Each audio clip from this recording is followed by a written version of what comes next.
আসসালামু আলাইকুম রহমতুল্লাহি ওবরকাতুহু। সম্মানিত দর্শক, বাজারে রীতিমতো আগুন লেগেছে।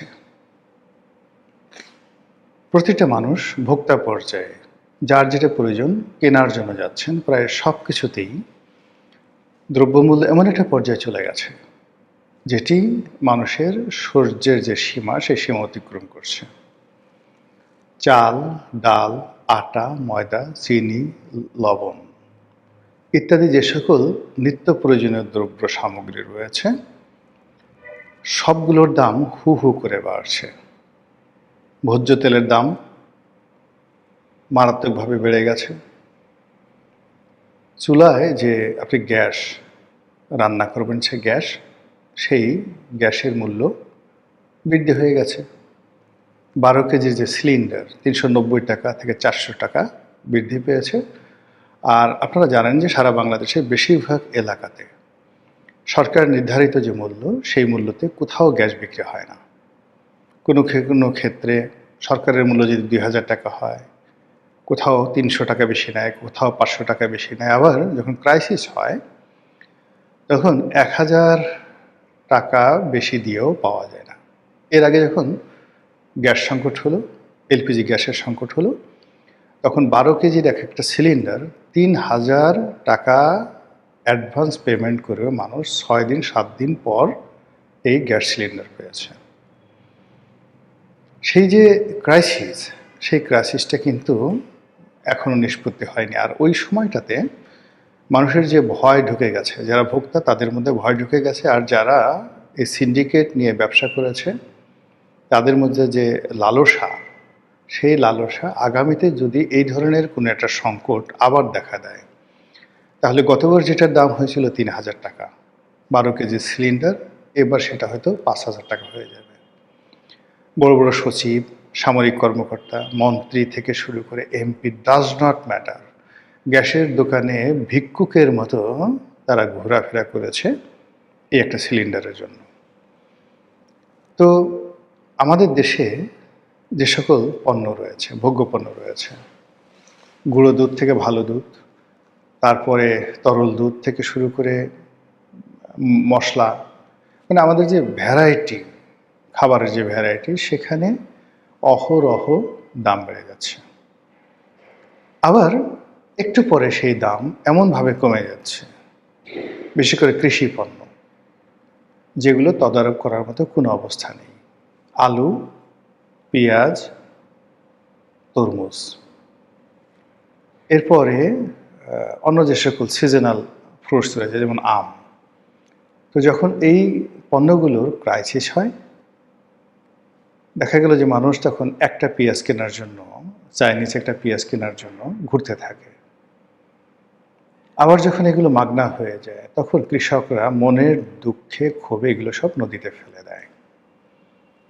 এখন এই যে আমরা রাজনীতি করি, আমাদের গাড়ি লাগবে, বাড়ি লাগবে, পদ লাগবে, পদবি লাগবে, মন্ত্রী হতে হবে, এমপি হতে হবে, আমাদের জুলাই সনদ লাগবে, আমাদের আওয়ামী লীগকে নিষিদ্ধ করতে হবে, আমাদেরকে সংসদে যেতে হবে, সংসদ থেকে বের হতে হবে, ইত্যাদি ইত্যাদি নানা রকম ঘটনা। যা কিছু আমরা করছি, মনে হচ্ছে যে এগুলোই আমাদের জীবন এবং এগুলো দিয়েই জনগণ বেঁচে থাকবে। আপনার বাজারে কিছু থাকুক বা না থাকুক, আপনার হাতে একটা ফ্যামিলি কার্ড আছে। দেখলাম যে ফ্যামিলি কার্ডের লোভ দেখিয়ে এক মহিলাকে ধর্ষণ করা হয়েছে। এরকম আমাদের এই সমাজে রাজনীতিবিদরা মাঝে মধ্যে অনেক কাজ করেন, অনেক পরিকল্পনা দেন, তারপর অনেক বিষয়ে ব্যস্ততা দেখান এবং তারা মনে করেন যে এগুলোর মাধ্যমে জনগণের কল্যাণ। কিন্তু মানুষের যে ক্ষুধা লাগে, মানুষ যে তার শরীর ঢাকার জন্য একটু বস্ত্র বা কাপড় চায়, এটা আমাদের রাজনীতিবিদদের কয়জন মানুষ সেটা হৃদয় দিয়ে অনুধাবন করে। আমাদের দেশের অতীতকালে যদি ধরেন, বড় বড় সমস্যাগুলো বিভিন্ন সময়টাতে হয়েছে, তার মধ্যে লবণের ক্রাইসিস। লবণের ক্রাইসিস এই যে আমাদের দেশে হয়েছে, এই জন্য লবণ চোর বহু বহু মানুষ, যাদের রাজনীতিতে বড় বড় মানুষ যাদের উপাধি হয়ে গিয়েছিল এরা হলো লবণ চোর, রিলিফের লবণ চোর। তারপর সমস্যা হয়েছে বিভিন্ন সময় চিনি নিয়ে, লোকজন বলেছে চিনি চোর। এখন অনেক বাংলাদেশের লোক আছে বড় বড় রাজনীতিবিদ, বড় বড় কথা বলেন, কিন্তু তাদের বাবা যারা এখন মন্ত্রী ছিলেন তারা এই রিলিফের চিনি চুরি করেছিলেন, তাদেরকে নাম হয়ে গেছে এরা চিনি চোর। আর এদের ছেলেদেরকে রাগ হলে এখন তারা যত বড় কথা বলা হয় এরা হলো চিনি চোরের ছেলে, চিনি চোরের মেয়ে, এই ধরনের কথাবার্তা হচ্ছে। তাই দেখুন প্রবলেমটা কোত্থেকে আসলো, চিনি থেকে, তারপরে লবণ থেকে। এরপর আর একটা সমস্যা অতীতকালে হয়েছে, এখন অবশ্য সেই সমস্যা হওয়ার সম্ভাবনা, সেটা হলো টিন চোর, রিলিফের টিন চুরি করে।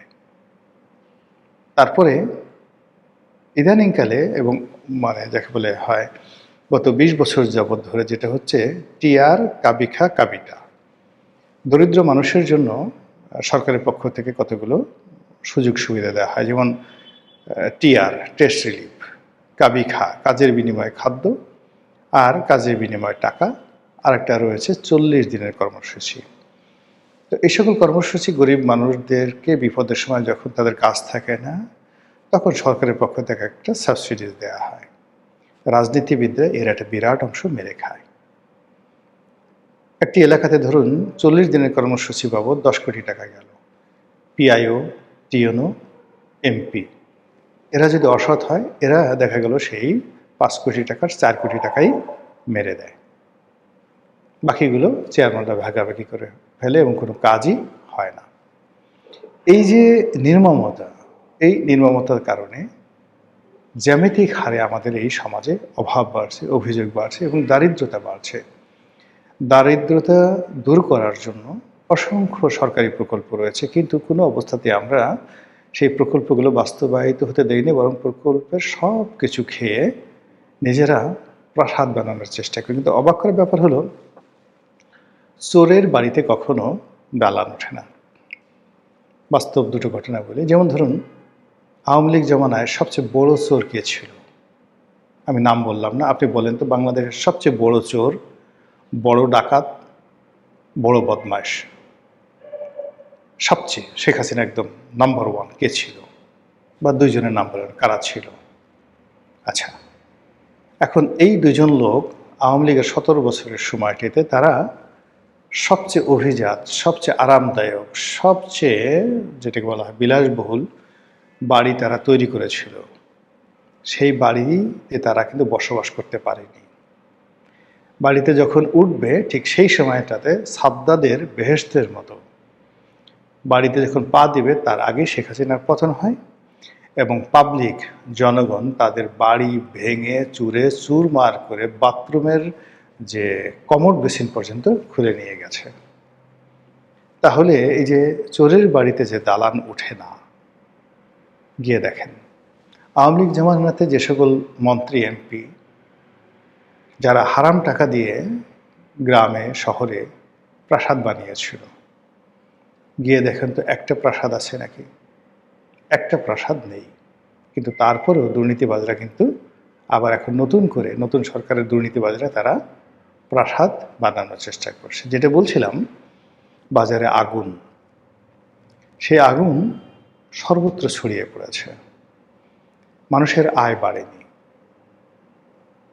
যে যার অবস্থানে আছে তা সেখানে কারো বেতন বাড়েনি। একটা সিঙ্গেল লোক গত ২ বছরে তার বেতন বেড়েছে, ভাতা বেড়েছে, বড় কোনো সফলতা দেখিয়েছে, নতুন একটা শিল্প প্রতিষ্ঠান তৈরি করেছে, গত ২ বছরে একটা সিঙ্গেল উদাহরণ নেই। আর যদি আপনি বিপরীত তথ্য নেন, হাজার হাজার দোকান, শত শত নয় হাজার হাজার শিল্প কলকারখানা বন্ধ হয়ে গেছে, লক্ষ লক্ষ মানুষ একেবারে কর্পোরেট লেভেলে চাকরি হারিয়েছে ২০ লাখ মানুষ। আর এদিক ওদিক মিলিয়ে ৫০ লাখ মানুষ গত ২ বছরে চাকরি হারিয়েছে। অন্তত এই ৫০ লাখ মানুষ যারা চাকরি হারিয়েছে এর বাইরে প্রায় ১ কোটি লোক বাস্তুচ্যুত হয়েছে গত ২ বছরে। শহরে ছিল, সব কিছু হারিয়ে গ্রামে চলে গেছে, আর জীবনে কিছু করবে না, গ্রামে চলে গেছে। আবার গ্রামের সব কিছু হারিয়ে শহরে এসে ছিন্নমূল হয়ে গেছে, এরকম লোকের সংখ্যা 1 কোটি। এখন এই 1 কোটি মানুষের কাছে আপনি গিয়ে যদি বলেন যে ইলিশ মাছ কেমন, শেখ হাসিনা যখন পতন হলো তখন নর্মাল 1 কেজি ওজনের ইলিশ মাছের দাম ছিল 1200 টাকা কেজি। অর্থাৎ 2024 সনের জুন জুলাই মাসে ইলিশ মাছের দাম ছিল 1 কেজি, সোয়া কেজি ওজনের ইলিশ মাছ ছিল 1200 টাকা কেজি। 1.5 কেজি ওজনের ইলিশ মাছের দাম ছিল 15 থেকে 1600 টাকা কেজি। এখন গিয়ে দেখেন তো কত দাম হয়েছে। গরুর মাংসের দাম ছিল 600 টাকা কেজি শেখ হাসিনার জমানাতে। এখন গিয়ে দেখেন তো গরুর মাংসের দাম কেজি কত করে, 850 না 900। খাসির মাংসের অবস্থা কি, দেশি মুরগির অবস্থা কি, ফার্মের মুরগির অবস্থা কি, সয়াবিন তেলের অবস্থা কি, চালের অবস্থা কি, মোটা চাল, চিকন চাল, বার্লাম চাল, বাসমতি চাল, তারপর পোলাওয়ের চাল, গিয়ে দেখেন তো এই 2 বছরের মধ্যে কি পরিমাণ বৃদ্ধি পেয়েছে।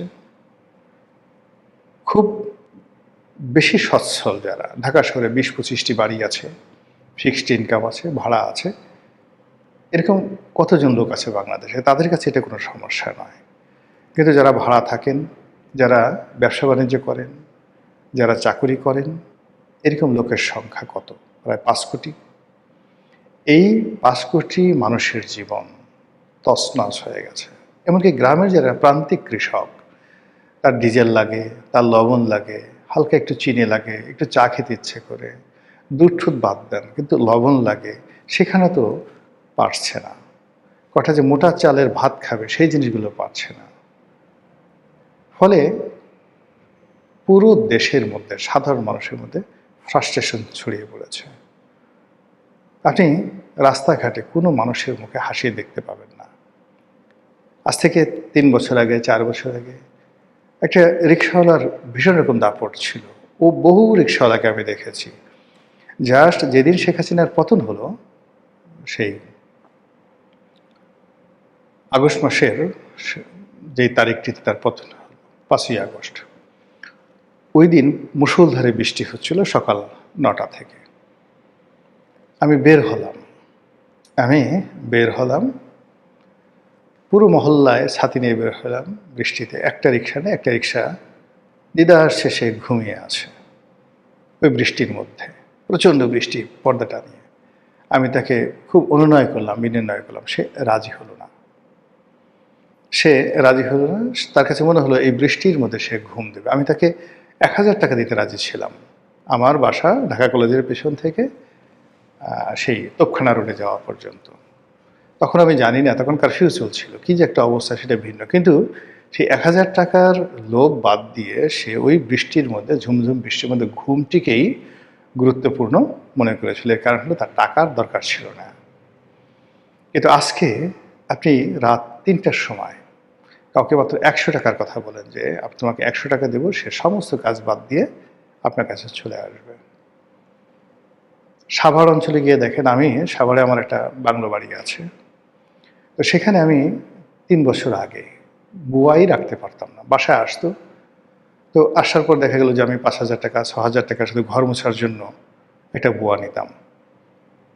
তো বলো যে এত বড় বাড়ি, এই 8-9 হাজার স্কোয়ার ফিট এই বাড়ি হবে না, মোছার জন্য 10,000 টাকা দিতে হবে।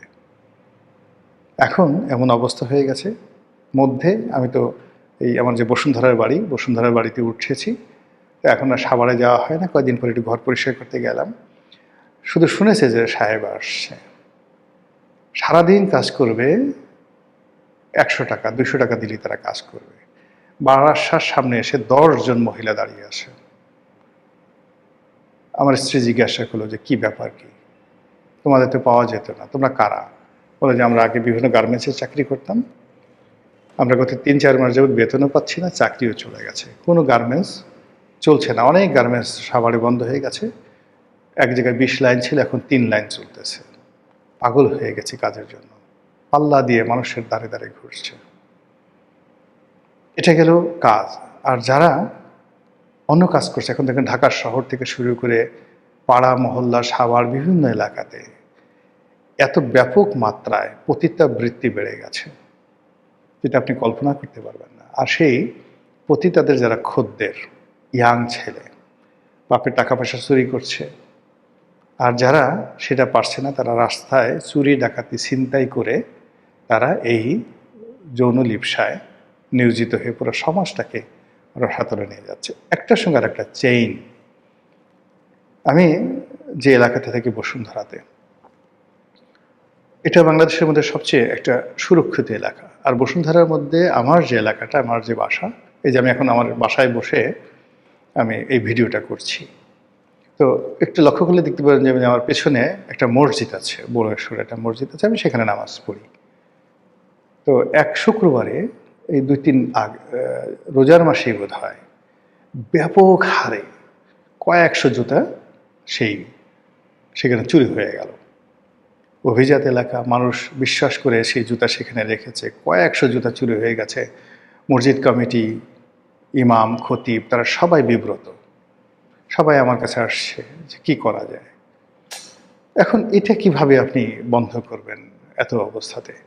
তখন মসজিদ কমিটির যে সভাপতি, বয়স্ক মানুষ, তিনি বললেন যে স্যার কি বলবো, মসজিদের সামনে একটা দান বাক্স আমরা সিমেন্ট দিয়ে তৈরি করেছি লক করে, সেই দান বাক্স ভেঙে তারপরে সেখান থেকে চোরেরা রাতে চুরি করে নিয়ে গেছে। অভাব এমন পর্যায়ে চলে গেছে। সেই অভাবের শব্দ যদি আমাদের রাজনীতিবিদরা শুনতে পান তবেই দেশের কল্যাণ হবে, আদারওয়াইজ এই জিনিসগুলো বাড়তি থাকবে। মহান আল্লাহ আমাদের সবাইকে হেদায়েত দান করুন এবং হেফাজত করুন। আসসালামু আলাইকুম ওয়া রাহমাতুল্লাহি ওয়া বারাকাতুহু।